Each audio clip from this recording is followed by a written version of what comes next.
The Message of Fatima. As one has said, her message, cuts deep. Unsparingly, Our Lady lays bare the sinfulness of the times, indicates the punishment in store for continued frustration at heaven's demands.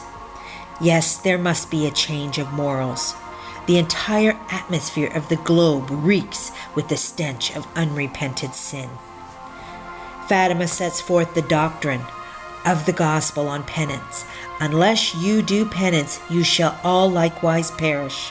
The precursor of our Lord, St. John the Baptist, raised his voice, demanding penance.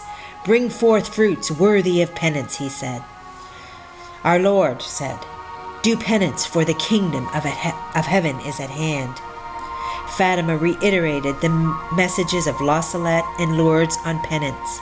In 1846, she appeared weeping to two little shepherds at La Salette and said to them, if my people do not convert, I will be forced to allow the hand of my son to fall upon them.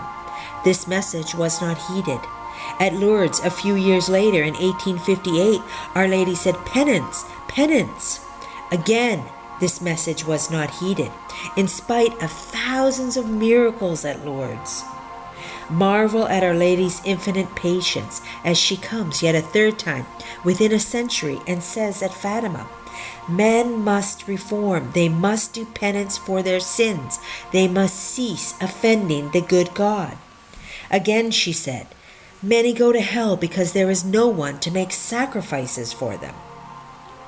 The insistent, ever-recurring content of each apparition emphasizes penance. I have come down to warn the faithful to amend their lives.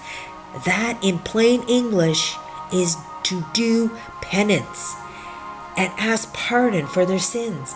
Men must not continue to offend the Lord, already so deeply offended.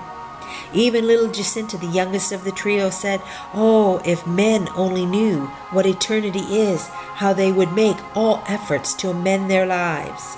The sins of the world are too great. Men must do penance. They must amend their lives. Our Lord will still pardon the world. If they do not, the chastisement will come.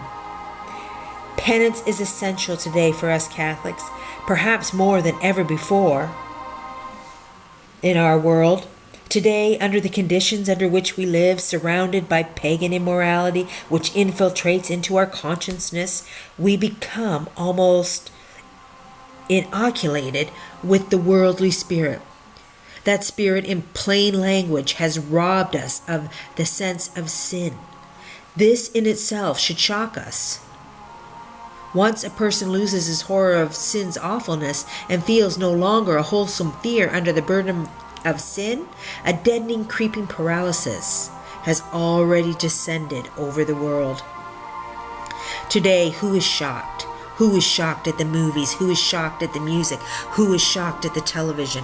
Who is shocked? The wave of divorce, the insults offered to God, the banning of prayer in His sacred name.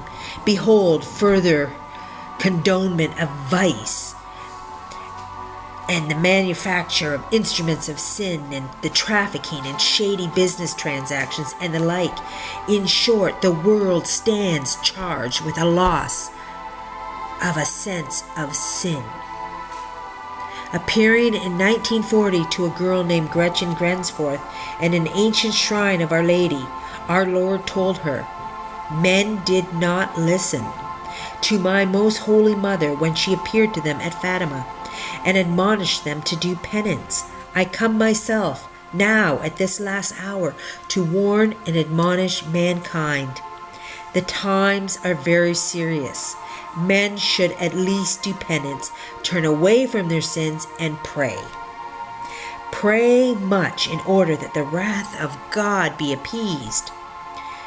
I think it is fair to say the message of Fatima was not heeded, and the world was thrown itself into the depths of sin, allowing an apostasy to occur. Because of this, the chastisement will come. Are we prepared?